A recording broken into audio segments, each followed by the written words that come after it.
History called her dangerous. The palace feared her ambition, yet a king loved her deeply. Jang Ok-jung, later known as Jang Hui-bin, was one of the most famous and controversial women of the Joseon Dynasty. She was born in 1659 into a middle-class family, not into nobility, which meant her future choices were very limited. From a young age, she was known for her beauty, intelligence, and elegance. Through family connections, she entered the royal palace as a lady-in-waiting serving the Queen Dowager. Palace life was strict and full of danger, but Jang Ok-jung quickly learned how to survive among rivals and harsh court rules. While living in the palace, she caught the attention of King Sukjong. Unlike many women around him, she was confident and expressive, which deeply attracted the king. Their relationship grew, and she became his most favored concubine. When she gave birth to the king's first son, Prince Yi-yoon, her position became stronger than ever. In Joseon society, producing a male heir meant power and security. Driven by love and political pressure, King Sukjong removed Queen In and made Jang Ok-jung the Queen of Joseon in 1690. This decision shocked the entire court, as she was not born into a noble family. Her rise was extraordinary, but it also made her many enemies. Becoming queen did not bring peace. The royal court was deeply divided, and many officials strongly opposed her rule.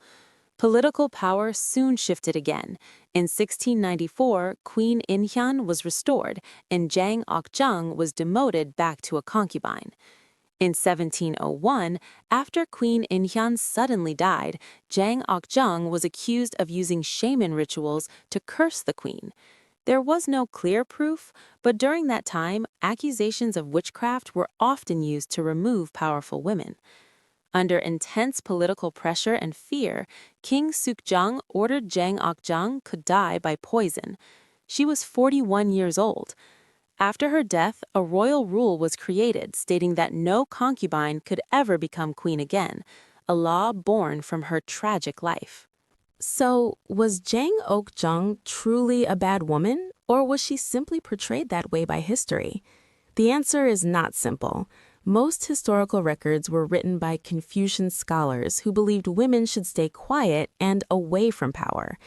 Jang Ok-jung was confident, ambitious, and politically involved, which made her a threat in their eyes. Because of this, history often described her as cruel or dangerous.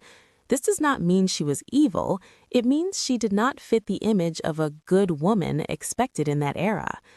When people compare Jang Hui-bin with Dong-i, Choi Suk-bin, the contrast becomes clear. Dong-i is remembered as kind, patient, humble, and obedient, qualities praised by Confucian values. History favored her because she followed the rules. Jang Hui-bin, on the other hand, was strong, emotional, and bold.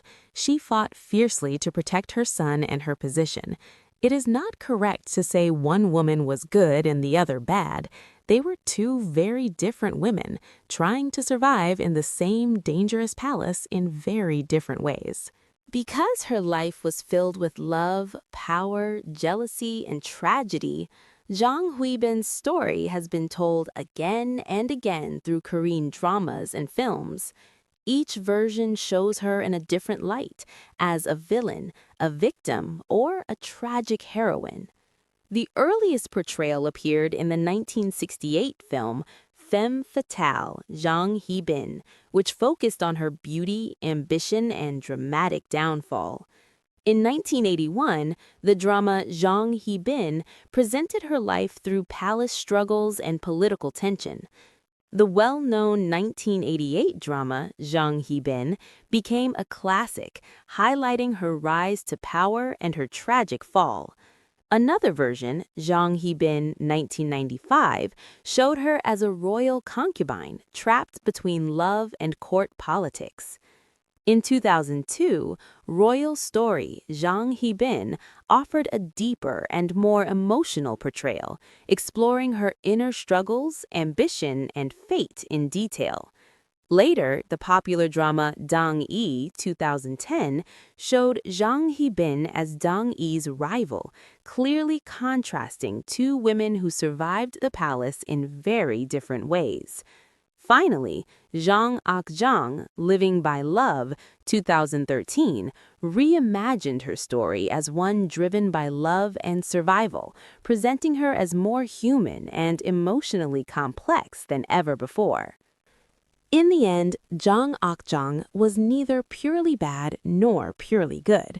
She was a woman who rose too high in a world that did not allow women to hold power.